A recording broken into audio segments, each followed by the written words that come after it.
Gukesh had a dream to become the youngest world chess champion. His dream has come true, and India is so proud to have the world's youngest chess champion. Making dreams come true reveals to us that first, we must dream in order for it to come true. The dream precedes reality. If you don't have a dream, there is no way to make one come true. Dreams are the touchstones of our character. The center of every man's existence is a dream. The more you dream, the more you achieve. You don't have to be a genius or a visionary or even a college graduate to be successful. You just need a framework and a dream.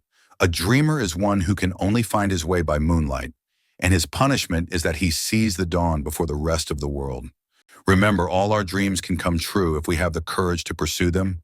Boss, the success story of Gukesh is very, very clear. He had a thought process, he had a vision, he had a roadmap since his childhood, and as of date, he is the world's undoubted champion.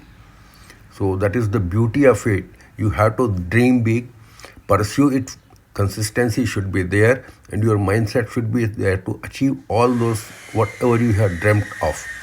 So I think there is nothing more than this we should speak about. And everybody needs motivation. He must have been motivated by his family, friends, and also the coaches. Follow them. Wish you all the very best. Good day.